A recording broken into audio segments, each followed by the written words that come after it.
brief about me, I'm Dr. Venkatesh, and I'm a IIT Madras alumni. I did my PhD and MTech from IIT Madras. I'm a gold medalist from IIT Madras, and I was working mostly on Earth Sciences department. So I have more than 10 research articles and one of the published in Nature journal. And currently, I'm working on hydrogen production, geothermal, and other renewable energies. So, being in energy sector, I just really wanted to contribute to the sustainable development or environmental production. So, in that aspect, I completely shift from oil and gas to hydrogen production, geothermal, and renewables. I have more than 6 years plus teaching experience in I taught and tech PhD students. I gave a lot of webinars across the world, and currently run a tech program on hydrogen and renewable energies, and designed a course on curriculum for IIT Madras online degree program, and I'm a SPE speaker also. Today's agenda is how we gonna protect, and first, in order to protect the environment, we have to understand what are the problems we are facing. So we have to understand from a micro level. Here, I'm talking micro level sense is individual level, and from the individual level to society, and society to the country, national level, and international level. So you have to understand what issues or the problems that we are creating or getting created, or problems are there around us, that we have to understand first in order to protect any environment or to plan any sustainable plan for the environment. So first we have to understand ourselves. So suppose I'll give you an example, brief example, suppose uh, and while we go why environmental and sustainable management is required. So first, raise this question: why it is required? So as I mentioned in the starting slide, so we'll delve into this why it is required from the individual level to the organization levels or the national levels. Why it requires suppose we know we all grown from different come from countrysides or cities where we are about 25 years age right now. So once go back in 10 years or 15 years back, how beautiful our cities or villages or the roads or the greenery among around us. So I just think about that. It was so beautiful. And what happened suddenly? Because the consumption and the black eye to the environment protection and the sustainable management of the proper environmental things. So it's causing and deteriorating the earth as well as the other concern.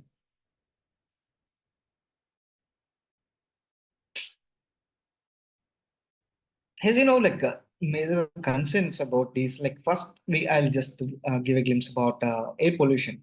So it's irreversible and you can't escape from air pollution wherever you are be on the earth. Suppose you be in Antarctica or you be in India, you be in UAE, you be in America, Canada, wherever it is, you're ending up inhaling the polluted air. So how it affecting you? How we are creating this pollution.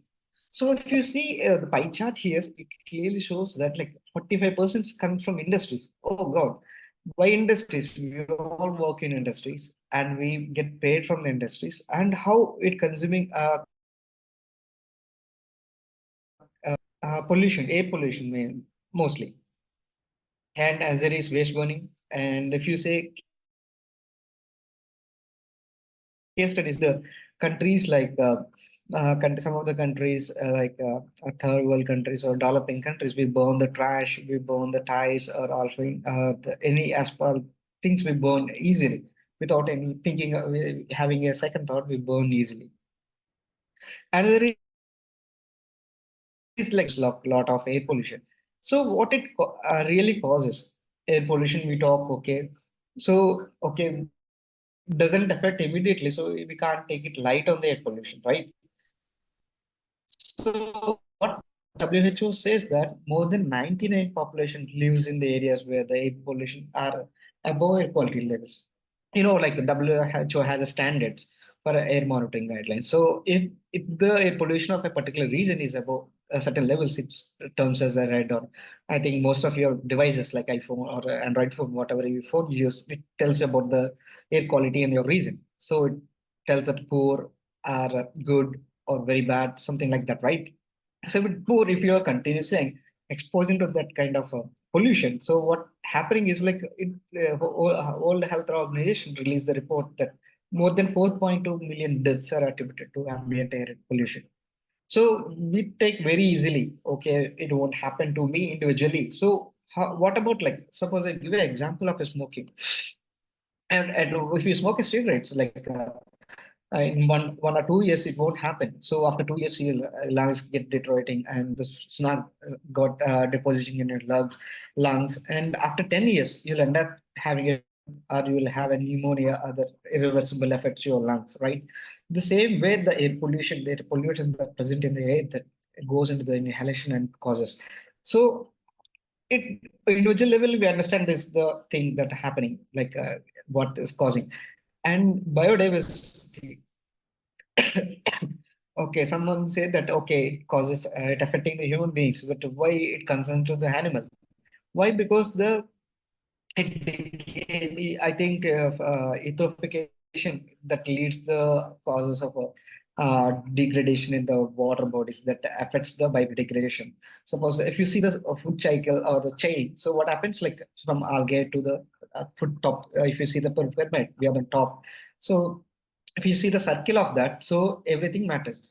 Even from bacteria, algae matters. So suppose like the pollutants deposit on the surface, it goes and decays here, and to this algae there will be lack of oxygen in this. The fish suffocates and dies. And when fish suffocate and dies, small fish and the larger fish won't survive, which are surviving on the small fish, they suffer and they die. And humans or any animals, mammals that are dependent on fish, they suffer. And it's a vicious cycle. Once it affecting one thing, just a minute, 1 second.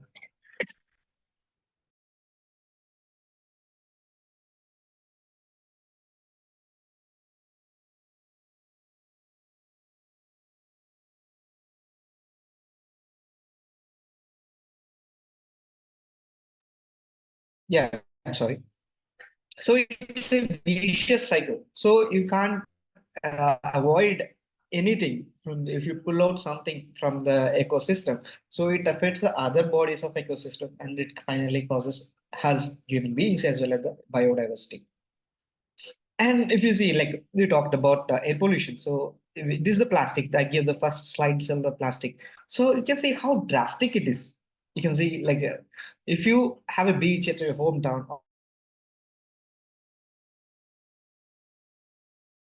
I won't blame a company or a organization that producing the bottles.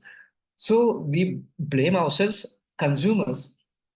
So why we can't go for reusable water bottles or reusable any plastic? So that gives a question, like why it's always starts, why not me? Why not me that protects something good to the do good to the environment, or do good to the ecology. And these reports from UN and WHO says that the plastic deaths are also very alarming, and like marine like completely destroying because of the plastic. So we hear, so we hear this from we hear like the plastic is like once if you see the any Discovery Channel or any videos that having plastic pulling out. There are companies really dedicated working on pulling out the plastic that deposited or the floating on the ocean. So depositing, and you know how much one company is, how much they're withdrawing in a day? 1 ton plastic from ocean. From one ship, they are getting 1 ton of plastic from out of water bodies. And imagine how much quantity of the plastic we are throwing into the ecos our environment. And apart from that, like we are like we have a black eye about the oil spill or any harmful chemicals that are going into the SLN. And like suppose I take example of oil spill in our water bodies or land. So it irreversible. Like the oil has very harmful effects, like because of the aromatic compounds and all, and the harmful chemicals from petrochemical. petrochemicals or the fertilizers or pharmaceuticals companies. So they simply dump into the water nearest water bodies and regulations and the human how individual levels we have to monitor that also important.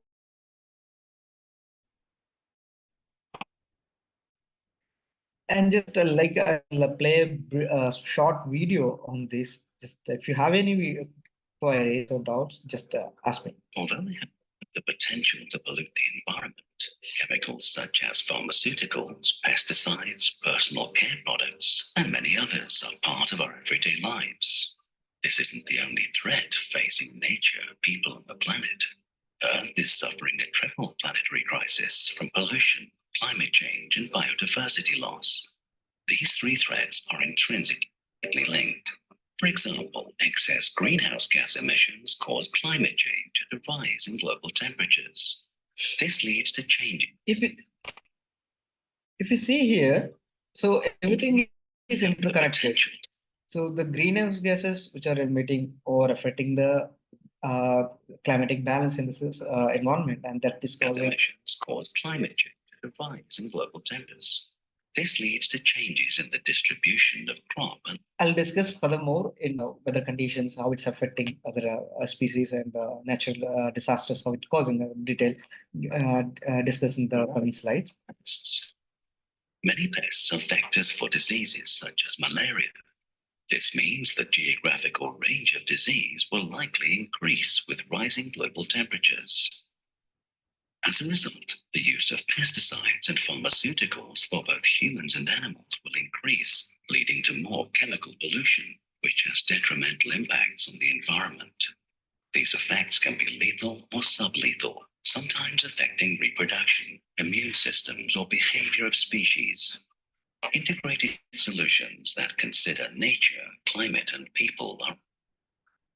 So it clearly shows that all three together, people, industries, and the policies all together have to work on any particular aspect.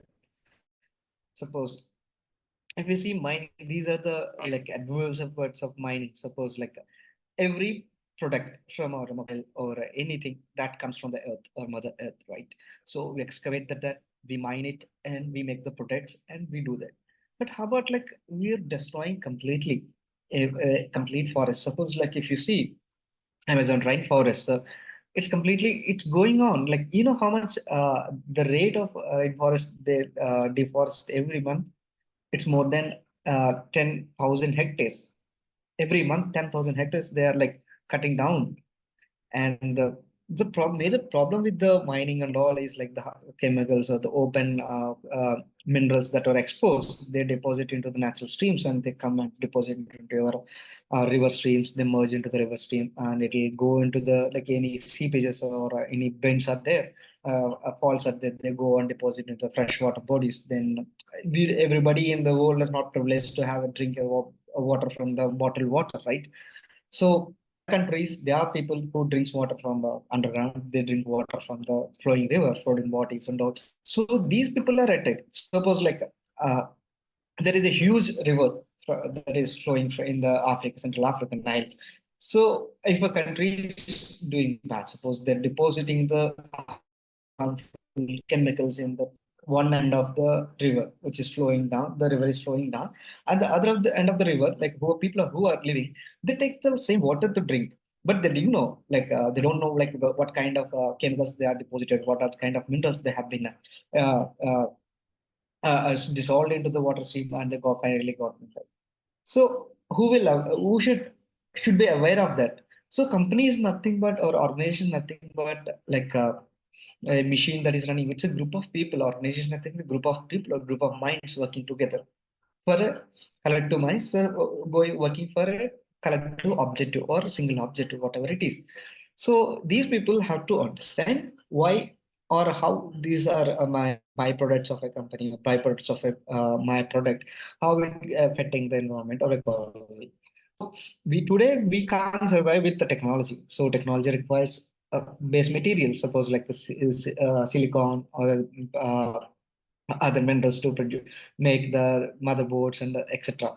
So these are required. So I'm not saying that these are like we can avoid this, but I'm saying is optimal use of that and sustainable management of. So in this video, you can see like how mining affects basically adverse effects in our society. If you have any doubts, just Part of human civilization. sorry. Mining has been a part of human civilization for thousands of years, providing us with the raw materials we need to build our homes, cars, and electronics. But what many of us don't realize is the devastating impact. Common environmental impacts of mining is water pollution. When minerals are extracted from the earth, they often release harmful chemicals and heavy metals into nearby rivers and streams, contaminating the water and harming aquatic life. Mining also contributes to deforestation, as large areas of forest are often cleared to make way for mining operations. This not only destroys important wildlife habitats, but also increases the amount of carbon dioxide in the atmosphere, contributing to climate change. Another major impact of mining is the creation of toxic waste. When minerals are processed, large amounts of waste rock and tailings are generated, which can contain harmful chemicals and heavy metals. If not properly managed, these waste products can leach into the surrounding environment, contaminating soil and groundwater. The environmental impacts of mining have led to increasing concern and activism around the world. Many people are calling for stricter regulations and more sustainable practices in the mining industry. As we continue to rely on mining for the resources we need, it's important that we do so in a way that Just show one thing, interesting thing here. I've seen noticed here one bird that is flying towards the one heavy machinery there. So have you seen any birds that live in the one land or any soil or any chips rock cuts or rock cuttings? So there are birds that live in this kind of sand. Like if you mine it, so you're removing the like habitat to those kind of creatures, and where they migrate. So there is like within like if you're mining in an area of like 100 hectares or 100, say that 20 square kilometers, so they can't find anything. So after 20 square kilometers, you will find cities or towns. So these kind of like situations creates like a effects on the living creatures like this small creature that trying to find his house there. we do so in a way that minimizes the environmental impact. By working together and making responsible choices, we can ensure a healthier planet for ourselves and future generations. Learn more about sustainable mining practices. So what are the like 16 environmental impact categories in here? So one is like we've seen what are the uh, major environmental things affecting that visually we can see. So one is like climate change, ozone depletion, ionizing radiation. So the greenhouse gases will contribute those to in the photochemical ozone formation and particulate matter, acidification. I think you heard about acid rains and all, and human toxicity and non-cancer effect, human sex and human tox like wastage from human beings or the mankind that we release in the environment that can be cancerous and cannot be some are not cancerous also. And we're discussing eutrophication that how this biomass algae that eventually die because of lack of oxygen, land usage, and water usage, resource usage, and all these are like environmental like factors or the point key points that where we consume or create any missing pieces in the complete grid. I would say like that. uh, uh, Understand the environmental impacts and what are the causes of those, and we will walk together with individual levels. We have to think from individual levels and walk with the organization along with the organization. Courses or education programs, programs, or the companies gives a webinars like us, certification programs or diploma in that. So yeah, from individual level point of view, you can learn that will help you individual. And as I mentioned, give the glimpse like what is the current state of our environment. Like due to like we already seen that climate rises. Like every day we have seen the temperature rising and the adverse effect of these temperatures are glaciers melting and all we have seen, and the biodiversity loss.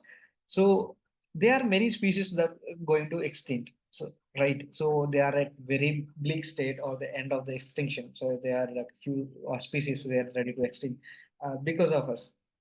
So after industrial revolution, like we started using extensively the machinery and the hydrocarbons and the plastic we started using, and within 300 years, like we completely changed the face of Earth.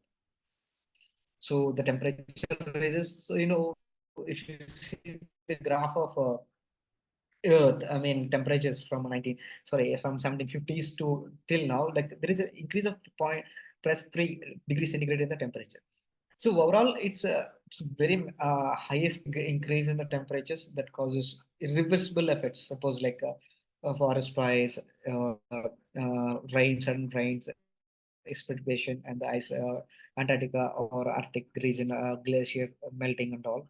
These are like extreme conditions we see, and the climatic change. So how often we face rainfall, the extreme winds, cyclones, and it's very drastic. So I live in a coastal area here in India. So and have seen from my childhood, I've seen some cyclones which are not severe when causes. So suppose if you see in Chennai, so every year or everything it causes a tremendous of rainfall, and the last year also it got heavy rainfall. In one day, it got 400 millimeters of rainfall. Can you imagine that?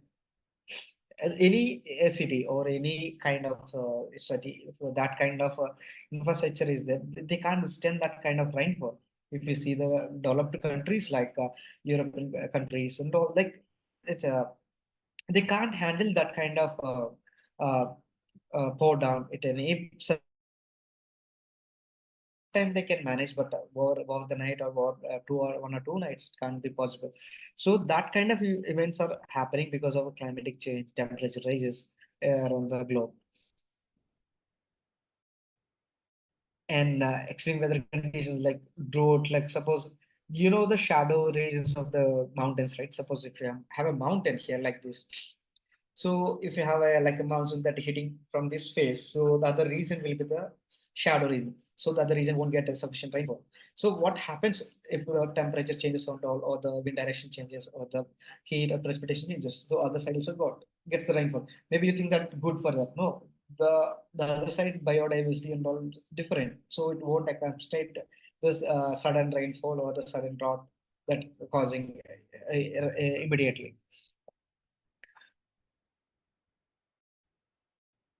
So we all know that like everybody across the world, we're talking about rise of sea levels, and it's true, it's happening, and it will go worse, much worse than this. What we are seeing now, sea level rise, because the glaciers contains huge amount of hydrogen, sorry, H2O. That means water. Once they melt, so suppose the ice contracts the volume, the molecules will contrast, and then the volume will shrink, right? So that if it release the energy, so ice cube gets melts, that means it's releasing the energy, and this goes into the each or the volume increases. When the volume increases, what we very little has chance. We have like 73% of land is covered by ocean, right? So what the extra ice that comes into the sea, comes into the ocean, so the extra water will go into the regions. Suppose there is studies on Lakshadweep Islands and other islands where they are going to sink soon, very soon. Though the studies are there from a university level or in country levels. So they have like proposed like forecasted in how many years they'll be completing of these islands and all. So that you will learn these kind of things, like if you go in a professional courses, or if you learn any take any coaching like on environmental aspects or environmental management, you learn in depth into that. So the plots and the rate of increase in the sea level and all. And one of the alarming is biodiversity loss. I told you, if in ecosystem, if you pluck one thing, so other species or the living creatures will affect drastically. Suppose I'll give one example of a fish. I gave an example of a fish. If a small fish suffocates with a lack of oxygen in the water body, so the larger fish which is supposed to feed on the small fish, will suffer, and the bigger fish, whales or sharks will suffer, and ultimately complete cycle will go away. Once it goes away, then there will be disturbed changes. So if you're interested, there is a lot of documentaries on there, like what if oxygen supply stops in the ocean. So there are beautiful documentaries are there that you can learn, and there is a very enlightening documentation, or the research articles are there on this area. And as a discussion, pollution is one of the factors concerning individual levels or the corporate levels or the organization levels. So what is air pollution, water pollution that we discussed in earlier, and soil pollution. So I'll just give emphasize on the soil pollution, how it happened. So it happens from industries that we all know. That is from fertilizers, industrial waste, and the one is that, and the other is like oil spill or something like that. Operating companies or any refineries that spills any chemicals, and that will happen. And the interesting is pesticides and fertilizers. So in order to increasing so in order to like give arrange the food on the plate for the growing population, so what the farmers across the world are doing, they're increasing the productivity, so they're using pesticides. So if the pest attacks your farm, what happens, the yield of the farm will reduce. So the farmers will eventually they'll use pesticides and the fertilizers to grow the enrich the soil, to they'll use that. So why they use? Because like they want to produce more, and there are government regulations to produce more, and to feed the all the people across the world. So you may call that, what if I don't use fertilizers and I only stick to the natural or organic farming? That is also fine. But organic farming has a disadvantages. But in this case, disadvantage in the sense is you can't produce in the mass. So once if you're producing in a wide open area, something like that, suppose paddy is producing in a 1 lakh hectares, so they are habitual. What I mean is, suppose like you're using a pesticides or fertilizers for a particular land, so you can't, once if you start suddenly putting organic farm, it can't grow as you were expected, because like it has habituated because of this taking the pesticides and fertilizers. It's like our body. Suppose if you have a cold right now, I'm having cold. If I take pills of a citizen or any other cold medicine continuously, what happens? My body will lose the resistance to the other viruses. So I'll keep on attacking the virus, and my resistance will lose, and I won't give the much good yield to myself. So in the same way, the soil loses its yield, the naturality of that, if you keep using pesticides. So if you can't suddenly switch from land where you use pesticides and fertilizers in extensive levels to the organic levels. So here what we have to do is we have to optimize the usage. Suppose if you're using 1% of 10% of fertilizers, use 80% of organic matter. Uh, that we can balance each other. And another is resource depletion. If I'm going too fast, or if you're getting any doubts, please ask. I'll give 1 or 2 minutes to rethink yourself. And I'll stop.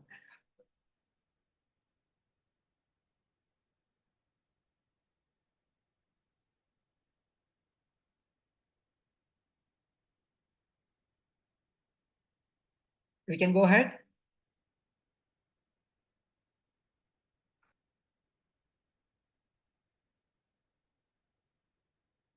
Am I audible? Can we go ahead? Okay, great, great, great.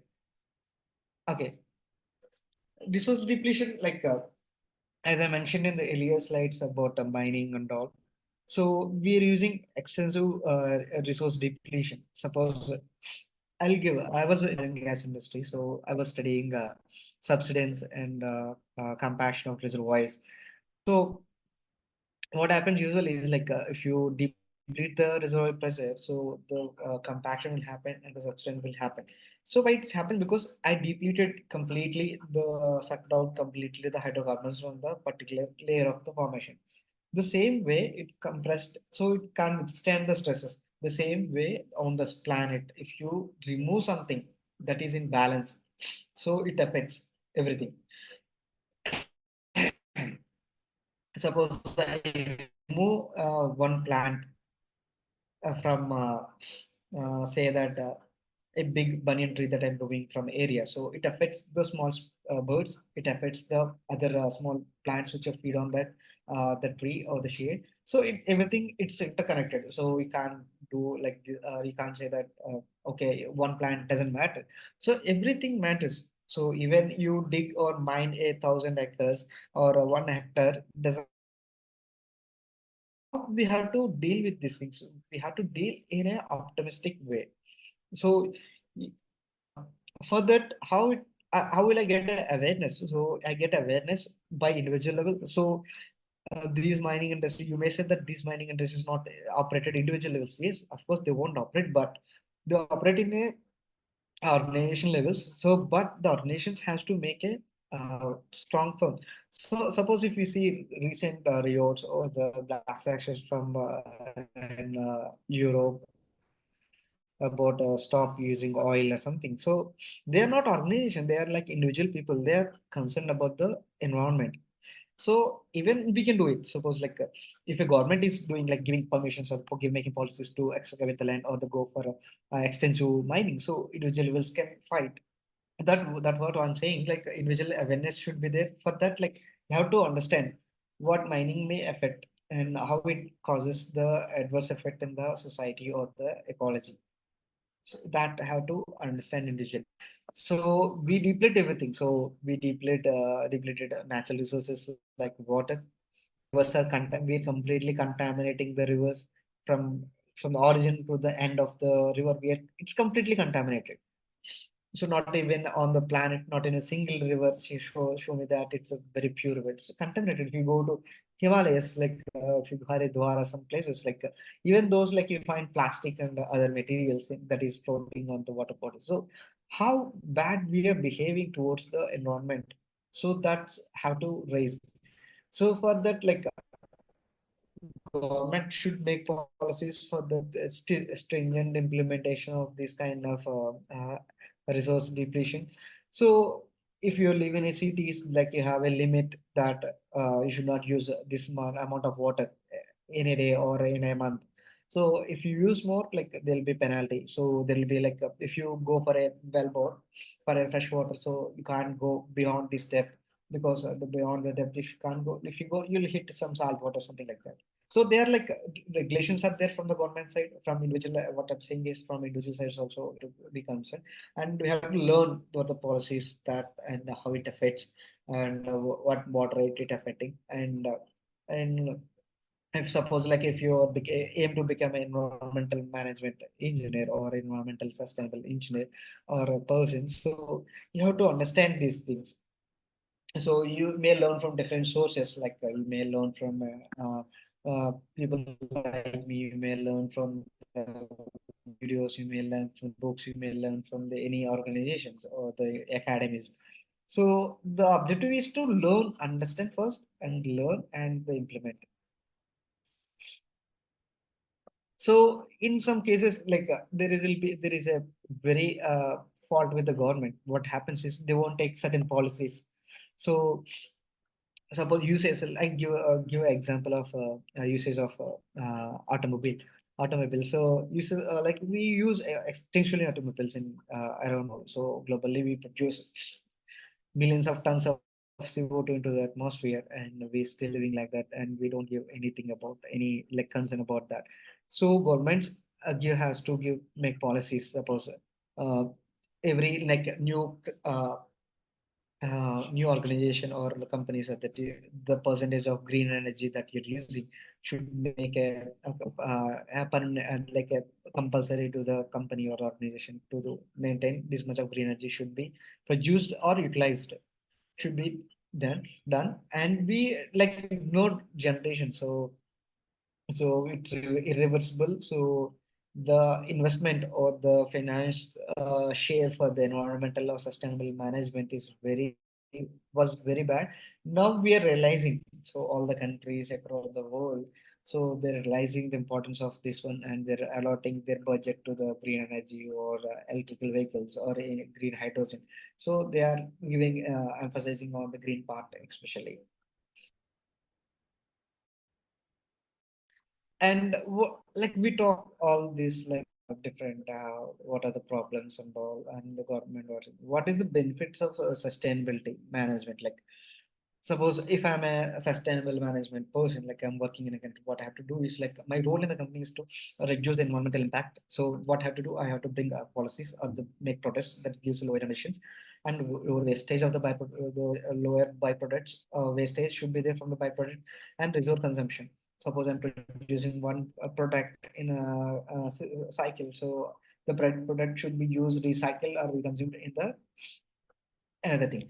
And as a environmental management person, like what I have to improve the efficiency, cost saving. So I have to optimize the energy, water, or any material that is being consumed in the organization, and enhance the brand reputation, customer loyalty. So being stringent to the environment and all, I can't be like I can't take more money from my shareholders, or I can't make ask my more investors to de-loyal me. So like what I have to do is like I have to maintain loyalty for my customers. So I can't reduce the product quality. Suppose if I'm making this pen, and if I'm following all the environmental rules and guidelines, so I can't reduce the quality of this pen because it loses the loyalty towards the customer. So the customer lose the loyalty, the credibility with us. So we have to maintain all balance and increase the innovation competence. So for this, like how to make a sustainable product in my company, that I have to do R&D in my company. Suppose I have to start a R&D wing in a company and do research on that particular pen, how I can reduce the cost or reduce the pollution from this producing this pen or any other aspects. But I have to maintain this quality. So that kind of things that you learn in my sustainable management things. And key principles is like reduce, reuse, recycle, renew. I think you are familiar with this from our choosing recycle this, reuse this, and recycle that, and renew that, and restore anything. So we are thinking. So once again, I just giving. I don't want to like get you bored because of this, because we are very familiar with this. Another is challenges. What challenges that we currently face in maintaining a sustainable management? One is economic and political resistance that I mentioned. Like, uh, suppose like political resistance, economic. Suppose a country which is say the developing countries, and if all countries from across come in a trade and asking developing country, okay, you stop using this one, or you stop using fossil fuels, or stop using that. So in that situation, what happens is like there will be a economic and political resistance. Suppose because they can't spend this much more bulk of amount in renewable or sustainable management, and they can't. Then what happens is resistance, political resistance, or companies company driven countries are there, or military driven countries are there. So what happens is there will be a resistance. So you can't do this, you can't go spend this much of money, you can't break a like agreement or ties treaty with some other car manufacturing country or power manufacturing country.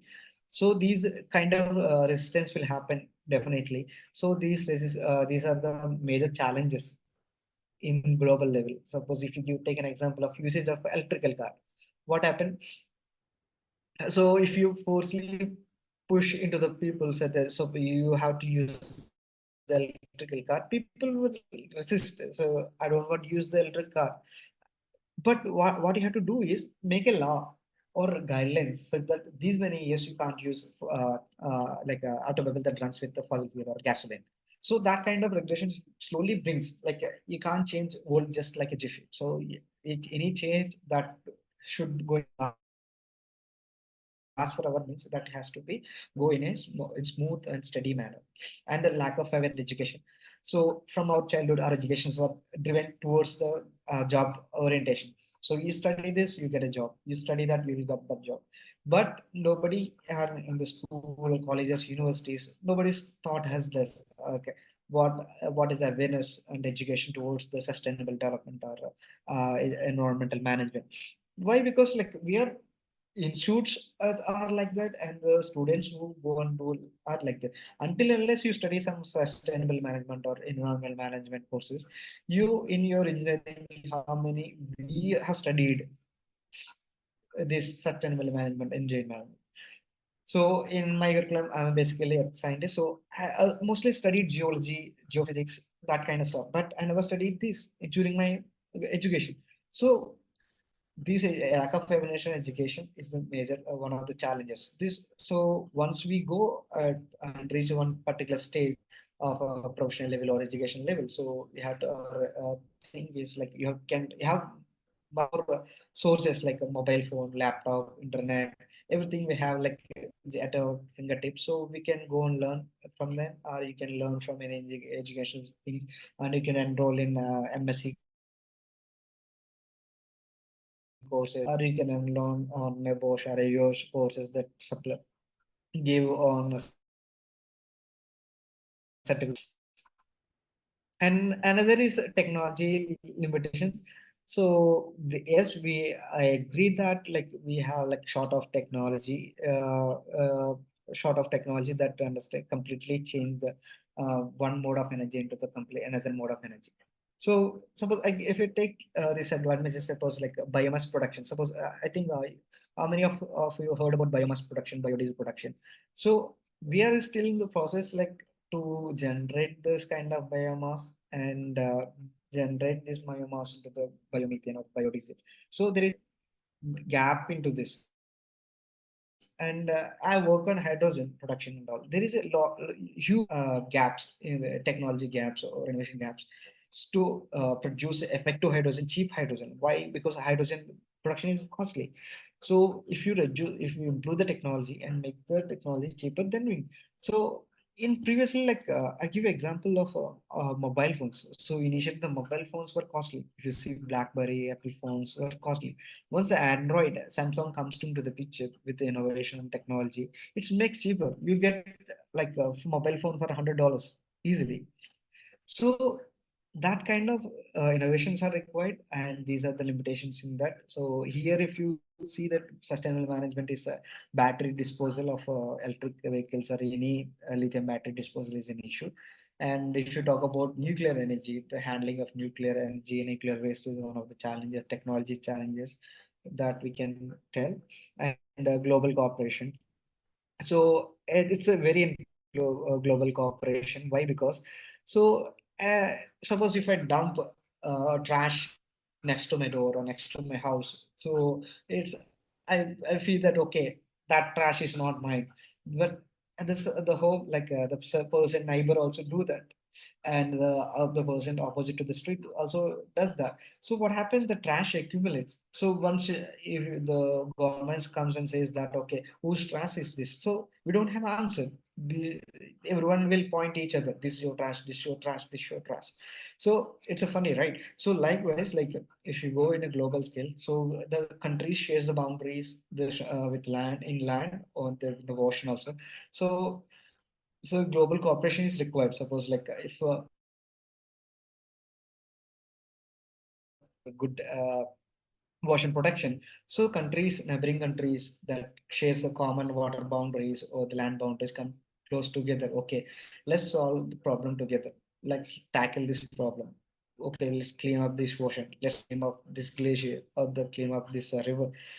So like that cooperation should be there. So unfortunately, if in current scenario we fight each other, the countries are fighting each other, they fight for the water bodies and fight for the land. So we don't have with 100% cooperation between each other. So that's one of the major challenge in management, sustainable management. And there are a lot of environmental protections from United Nations. Suppose it's in 1972 it started. So there are a Kyoto Protocol, Convention on Biological Diversity, and Basel Convention on the Control and Transparency Movements of Hazardous Waste. So like you are always trying to do best to addressing these issues and conducting summits and conducting various uh, meetings to bring awareness among the nations and to give the best about how we can manage this environment.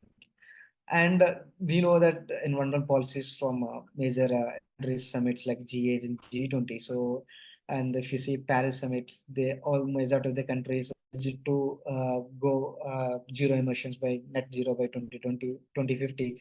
And many countries are promised to net zero by 2035. So even if you take cases like India, it promised by 2060. So US also promised by 2045, it promised. So every country is promising these summits and all to go in a better way and for environmental sustainable management. And why these global policies are required? So we know that these countries or the corporate companies will do policies, and why we need that is like uh, I think sorry. Okay, I'll close it. Now it's because like as I told that there are countries where they import the hazardous waste from developing countries. So suppose like third world countries or the developing countries, underdeveloping countries are exporting the waste. Suppose if I produce waste from European countries, suppose I live in France, so I'm exporting my waste to the some other country which are importing that kind of waste, and they're like using the waste, burning the waste, and they're like making that place it's into a complete hell. So these policies, government policies, should bring such that they'll give stringent guidelines to the countries where they're exporting their waste to the developing countries or underdeveloping countries. And ecological crisis like a habit or habitual habitat destruction and wildlife extinction during hunting. So in many countries, you know that hunting is a sport. So in that so instead of hunting one species, we hunt another species and all. Suppose in US, hunting is in some of the states, hunting is not a crime. So they go and hunt reindeer or something. If you see Alaska, so hunting is not a crime there. So they can hunt reindeer and all. So instead of what if a person or individual start hunting other species? So it will change the complete scenario of that, right? So it misbalances the ecosystem of that. So what these policies being is, so it binds the countries and bring the effect to governance. So for addressing environmental changes, ensuring sustainable development across the globe. So like they're like a major we have like multiple environmental crises that because of the pollution. Suppose like if I'm releasing the CO2 or greenhouse gases from this place where I'm sitting, and it goes into the atmosphere and it get into the clouds and it will travel to another place. If I say someone say that okay, I'm not responsible for this pollution, it's not fair, right? So I am polluting, I am producing the waste air pollution, creating the air pollution. And suppose so say that country A is producing this amount of air pollution, and the country B is producing the amount of this air pollution. So all then you can't separate on the air this much pollution that has created and all. So all will get accumulated on top, and it affects everyone. So for that, like we have to bring uh, certain rules or guidelines that the amount of pollution, amount of air pollution, or any other pollution that has to be have a bar such that any country or any organization should not go above this limit.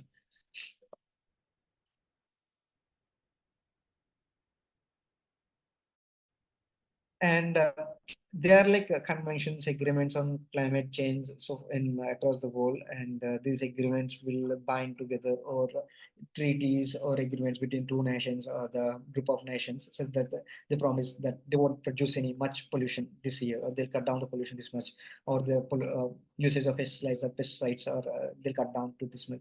So this convention agreements on climate change helps you better to reach the sustainable development, and we promise the future generation that there is a life for you. Suppose like if you see the grandfathers and grandfathers, they were healthy, and if we see parents, they're healthy, but they have health issues. Ourselves, like we always face some issue. Like if you expose to uh, cold temperatures or something, so simply you'll get a cold. Or see, the because of the quality of habits, quality of environment they had, their health was stronger. So the quality of food and environment what we're having, so the quality of life is like that. So with the time everything changes. So why is changing? Because of changing the environment. So there are like interesting terms that you may learn in if you join any courses like sustainable management or environmental management, like agreement, what is convention, treaty, declaration, protocol, and what who makes this protocol, declaration, treaty, how treaty works between two nations, and convention. And during convention, what are the guidelines of convention, agreement, what is difference between agreement and treaty? All this, if you go through once you like study any professional courses like environmental management or sustainable management.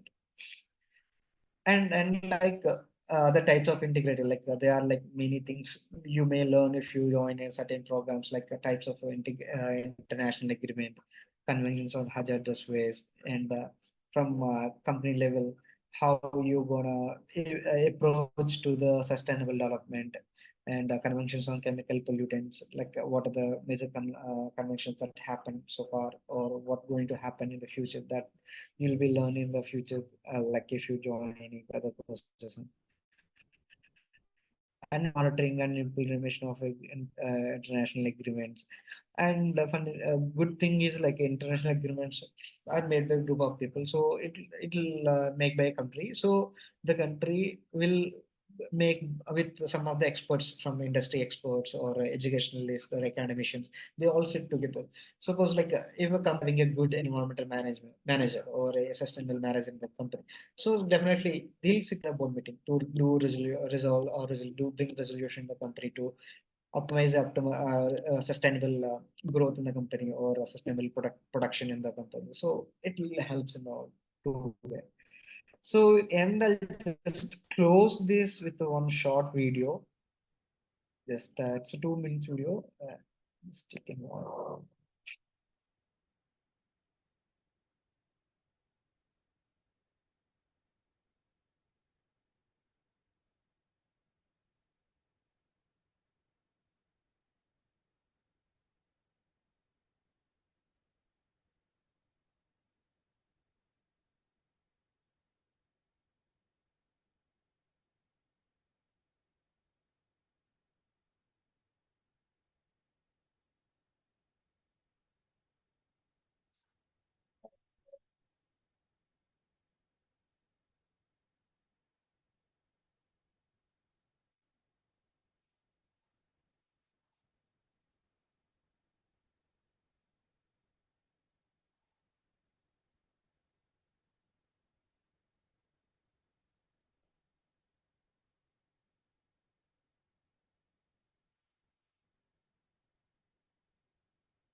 As you know, there are many professional courses, degree in diploma in environmental sustainable management. So M2 Academy also providing training for these courses. So we have best trainers for this course, and if you are anyone interested, just let us know about this. If you are interested, so let us know about joining training for. Thank you. And you know that OTHM Level 7 Diploma in Sustainable Environmental and Sustainable Management, M2I Academy. I'm a part of that, and we are ready to give training who are interested. So that's it from my webinar today. You can shoot me.